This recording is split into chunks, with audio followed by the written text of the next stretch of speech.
नमस्कार, मैं डॉक्टर चंद्रप्रकाश घारू। हम डिस्कस करने जा रहे हैं BSc part second organic chemistry unit second alcohol, ether and phenol. तो अल्कोहल वाले पार्ट में मोनोहाइड्रिक अल्कोहल हमने कंप्लीट कर लिया था। ग्लाइकॉल के बारे में हम बात कर रहे थे। आज हम डिस्कस कर रहे हैं ग्लाइकॉल के भौतिक गुणधर्म। एथिलीन ग्लाइकॉल एक रंगहीन गाढ़ा द्रव है जिसका क्वथनांक 197 डिग्री सेंटीग्रेड होता है। रासायनिक अभिक्रिया यदि अपन देखें तो सोडियम के साथ यदि रिएक्शन करवाई जाए तो यहाँ पे सोडियम ग्लाइकोलेट का फॉर्मेशन होता है। फॉस्फोरस एलाइडोस अभिक्रिया अल्कोहल जैसी है अभिक्रिया, जैसे अल्कोहल की अभिक्रिया PCl3 के साथ करवाई जाती है, RCl का फॉर्मेशन होता है। यहाँ पर डाई क्लोरो या एथिलीन डाई हैलाइड का निर्माण होता है। PCl5 से रिएक्शन द्वारा भी एथिलीन डाई क्लोराइड का निर्माण होगा। इसी तरह से PbR3 के साथ यदि रिएक्शन करवाई जाए तो उस कंडीशन के अंदर डाई ब्रोमो एथिलीन का निर्माण होगा। एथिलीन ग्लाइकॉल Pi3 से अभिक्रिया द्वारा एथीन में परिवर्तित हो जाता है, यानी कि यहाँ पे डायरेक्ट रिडक्शन होगा क्योंकि HI का फॉर्मेशन होगा। HI फर्दर उसको रिड्यूस कर देगा तो यहाँ पे एथीन का निर्माण हो जाता है। HCl से अभिक्रिया यदि HCl से अभिक्रिया करवाई जाए तो जहाँ पे अल्कोहल से अभिक्रिया से RCl का फॉर्मेशन हो रहा था, यहाँ पे डाइक्लोरोएथिलीन का फॉर्मेशन होगा। एस्टर का निर्माण, एस्टर के निर्माण में क्या है, अल्कोहल की अभिक्रिया अम्ल से करवाई जाती है, एस्टर का निर्माण होता है। ठीक उसी प्रकार अम्ल अथवा अम्ल उत्पन्नों से अभिक्रिया द्वारा डाई एस्टर का निर्माण होता है। तो यहाँ पे एसिटिक एसिड के साथ अभिक्रिया से पहले मोनो डेरिवेटिव का फॉर्मेशन होता है, उसके बाद में आप देखेंगे कि डाई एस्टर का फॉर्मेशन जो है फाइनल रिएक्शन के अंदर हो जाता है। इसी प्रकार यदि एसिटिल क्लोराइड से अभिक्रिया करवाई जाए तो भी पहले मोनो डेरिवेटिव और फिर डाई एस्टर का फॉर्मेशन जो है सब्सिक्वेंट स्टेप के अंदर हो जाता है। HNO3 से अभिक्रिया नाइट्रिक एसिड से अभिक्रिया यदि करवाई जाए तो ग्लाइकॉल की अभिक्रिया करवाई जाए तो डाई नाइट्रेट का फॉर्मेशन होता है। तो वहाँ पर अल्किल नाइट्रेट बनता है अल्कोहल के साथ अभिक्रिया में, यहाँ पे डाई नाइट्रेट का फॉर्मेशन आपको देखने को मिलेगा। डाई कार्बोक्सिलिक अम्लों से अभिक्रिया, तो डाई कार्बोक्सिलिक अम्लों से यदि अभिक्रिया करवाई जाए तो डाई कार्बोक्सिलिक अम्लों से डाई अम्लों के साथ ग्लाइकोल का संघनन अभिक्रिया दर्शाते हैं, जिसके फलस्वरूप पॉलीएस्टर का फॉर्मेशन होता है। तो यहाँ पे पॉलीएस्टर ग्लाइकोल की अभिक्रिया यदि करवाई जाती है, जैसे कि यहाँ पे रिएक्शन दे रखी है, तो ग्लाइकोल की अभिक्रिया यदि कराओगे तो उस कंडीशन के अंदर डाई एसिड के साथ अभिक्रिया द्वारा पॉलीएस्टर का फॉर्मेशन हो जाएगा। पॉलीएस्टर का निर्माण यहाँ पे होता है। ऑक्सीकरण अभिक्रिया, HNO3 या क्षारीय KMnO4 की उपस्थिति में ऑक्सीकरण करने पर उत्पादों का मिश्रण प्राप्त होता है। तो यहाँ पे डिफरेंट प्रोडक्ट जो है रिएक्शन का जो फ्लो चार्ट दिखाया गया उसके अंदर दिखाया, जैसे फर्स्ट मॉलिक्यूल का यदि HNO3 की प्रेजेंस में या क्षारीय KMnO4 की प्रेजेंस में ऑक्सीडेशन करवाया जाए तो पहला जो हाइड्रोक्सिल ग्रुप है वो एल्डिहाइडिक ग्रुप के अंदर कन्वर्ट हो जाता है, ग्लाइकोलिक एल्डिहाइड बनता है। फर्दर ग्लाइकोलिक एल्डिहाइड का समान परिस्थिति में यदि ऑक्सीकरण करवाया जाए तो ग्लाइकोलिक अम्ल बन जाता है। ग्लाइकोलिक अम्ल का फर्दर ऑक्सीडेशन करने पर ग्लाइसाइक्लिक अम्ल का फॉर्मेशन होता है और ग्लाइसिलिक अम्ल का फॉर्मेशन होता है, और ग्लाइसिलिक अम्ल का फर्दर ऑक्सीडेशन करने पर ऑक्जेलिक अम्ल का निर्माण हो जाता है।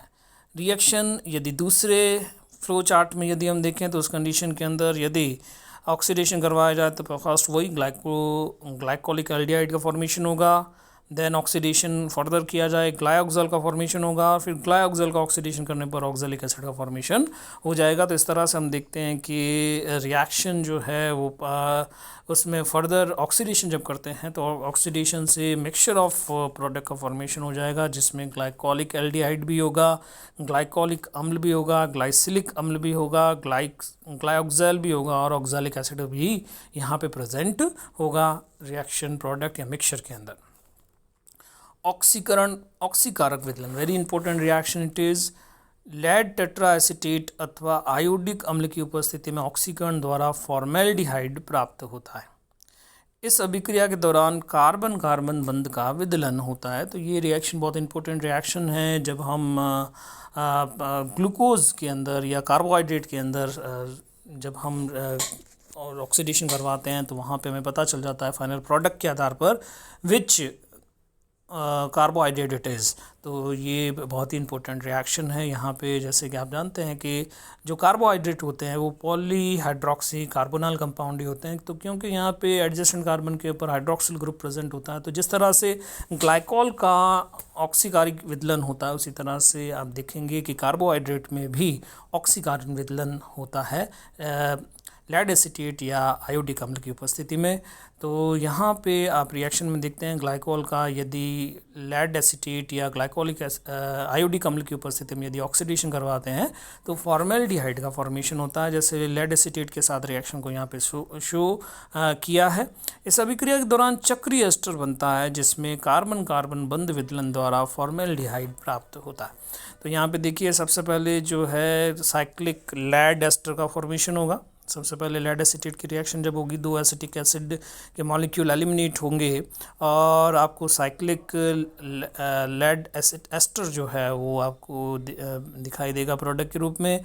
फर्दर इसके अंदर ऑक्सीकारी विदलन होगा और ऑक्सीकारी विदलन के थ्रू आपको फाइनल प्रोडक्ट के रूप में फॉर्मेल्डिहाइड जो है वो एज ए प्रोडक्ट मिल जाएगा। इसी तरह आयोडिक एसिड के साथ भी आप देखते हैं कि रिएक्शन जब होती है तो सबसे पहले साइक्लिक एस्टर का फॉर्मेशन होता है और साइक्लिक एस्टर फर्दर उसमें कार्बन कार्बन बंध विदलन के द्वारा फॉर्मेल्डिहाइड का निर्माण हो जाता है।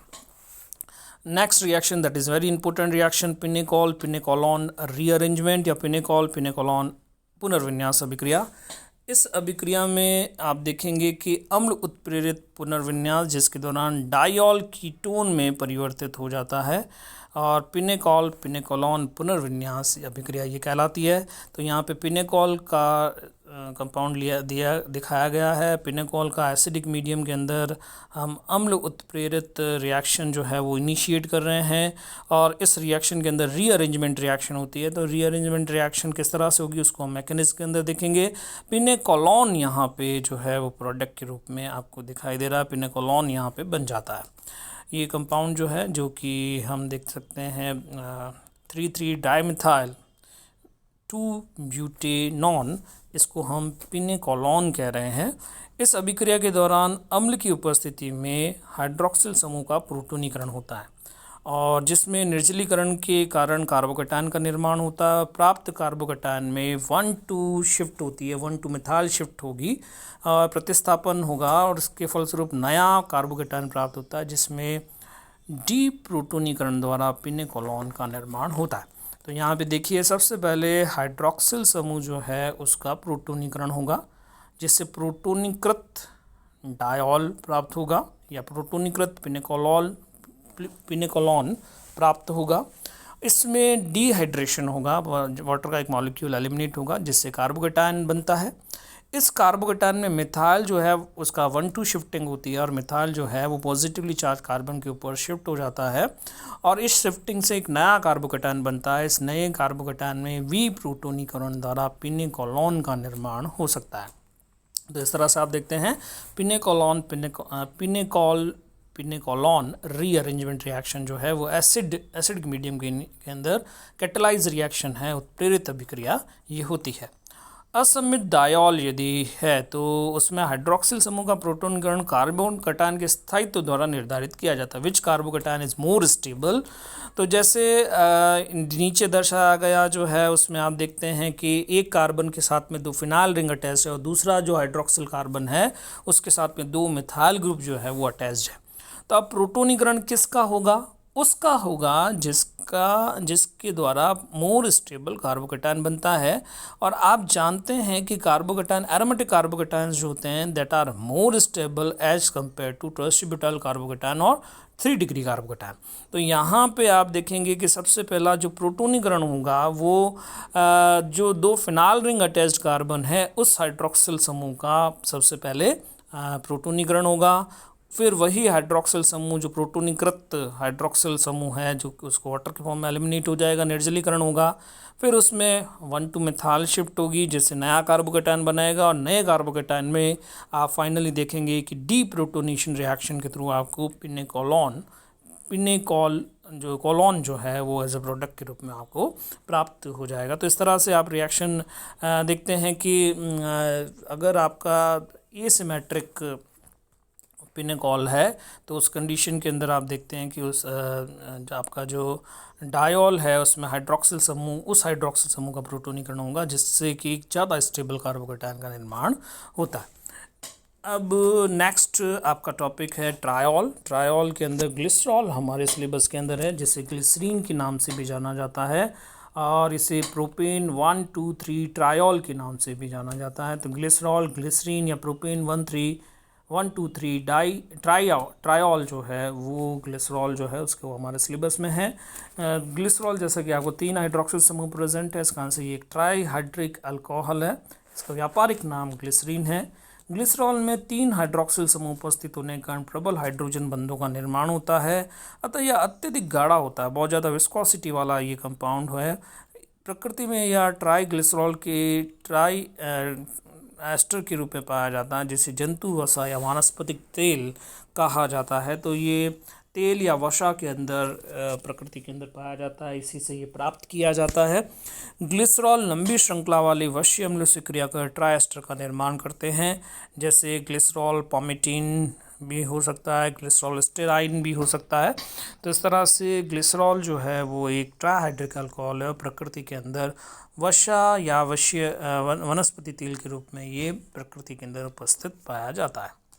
और ग्लिसरॉल ऑलिन भी हो सकता है, डिपेंड्स अपॉन वश्य अम्ल कौन से हैं, फैटी एसिड कौन से हैं, उसके ऊपर डिपेंड करता है। ग्लिसरॉल सेम रहता है, फैटी एसिड चेंज हो जाता है, जिससे वसा या फैट की प्रॉपर्टी जो है वो चेंज हो जाती है। इसको बनाने की विद्या करें यदि हम डिस्कस करें तो जैसा कि हमने कहा प्रकृति में तेल या वसा के रूप में है, तो तेल या वसा की साबुनीकरण द्वारा इसे किया जा सकता है। एस्टर का सपोनिफिकेशन रिएक्शन, एस्टर का यदि अपन देखें जो हाइड्रोलिसिस रिएक्शन होती है वो सेम यहाँ पे भी रिएक्शन अपन डिस्कस करेंगे, हाइड्रोलिसिस रिएक्शन को डिस्कस करेंगे। वसा अथवा तेल का क्षारीय माध्यम में जल अपघटन करने पर साबुनीकरण अभिक्रिया द्वारा साबुन का निर्माण होता है तथा ग्लिसरॉल प्राप्त होता है। यहाँ पे जो fatty acid, sodium salt of fatty acid जो है उसे साबुन कहा जाता है। इस कारण से अभिक्रिया जो है वो साबुनीकरण अभिक्रिया कहलाती है। तो यहाँ पे आप देख सकते हैं कि सोडियम हाइड्रोक्साइड के प्रेजेंस में जब हाइड्रोलिसिस किया जाता है तो ग्लिसरॉल मिलता है तथा साथ ही साथ फैटी एसिड के सोडियम लवण का निर्माण होता है, जिसे सूप या साबुन कहा जाता है। तो साबुन निर्माण की प्रक्रिया में ग्लिसरॉल बाय प्रोडक्ट के रूप में मिलता है, जो कि एक बहुत इंपॉर्टेंट प्रोडक्ट होता है इंडस्ट्री के पर्पस से। प्राप्त साबुन का NaCl द्वारा अवक्षेपण कर लिया जाता है। मिश्रण को छानने के पश्चात प्राप्त छन्नित्र 5% ग्लिसरॉल पाया जाता है, जिसे CS लाई या स्पेंट लाई के नाम से जानते हैं। स्पेंट लाई का सांद्रण कर ग्लिसरॉल की सांद्रता 20 से 25% प्राप्त कर ली जाती है। मिश्रण को अत्यधिक गर्म वाष्प प्रवाहित मिश्रण के अंदर अत्यधिक गर्म वाष्प प्रवाहित करने पर आश्वित किया जाता है।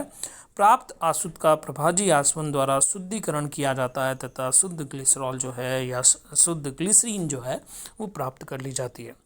दूसरा है शर्करा के किण्वन द्वारा। शर्करा के किण्वन द्वारा अल्कोहल प्राप्त किया जाता है।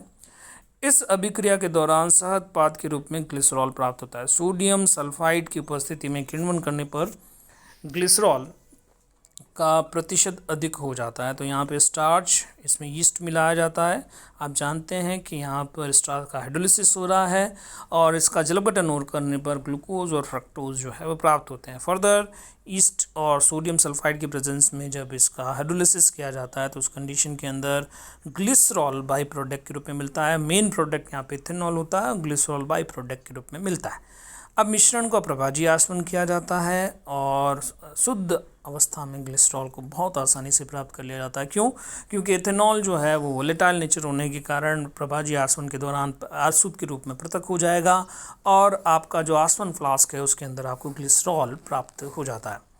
तत्वों द्वारा ग्लिसरॉल का निर्माण, तो यहाँ पे कार्बन तथा हाइड्रोजन के मिश्रण में विद्युत आर्क उत्पन्न करके प्रोपीन प्राप्त की जाती है। निम्नलिखित विधि से ग्लिसरॉल में परिवर्तित हो जाती है। तो सबसे पहले हाइड्रोजन और कार्बन जो है उसके मिश्रण के अंदर विद्युत आर्क उत्पन्न किया जाता है, जिससे एसिटिलीन प्राप्त होती है।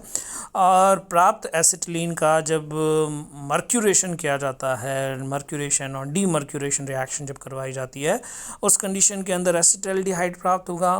उसका ऑक्सीडेशन करने पर आपको एसिटिक एसिड प्राप्त होगा। एसिटिक एसिड का जब कैल्शियम हाइड्रोक्साइड के साथ रिएक्शन करवाई जाती है तो कैल्शियम एसीटेट प्राप्त होता है। कैल्शियम एसीटेट के शुष्क आसवन द्वारा आप देखते हैं एसीटोन प्राप्त होता है। एसीटोन का सोडियम एथेनॉल की उपस्थिति में अपचयन करवाया जाता है तो आइसोप्रोपाइल अल्कोहल प्राप्त होता है। आइसोप्रोपाइल अल्कोहल का जब सल्फ्यूरिक एसिड के प्रेजेंस में गर्म किया जाता है उस कंडीशन के अंदर डिहाइड्रेशन रिएक्शन होती है और प्रोपीन प्राप्त हो जाती है।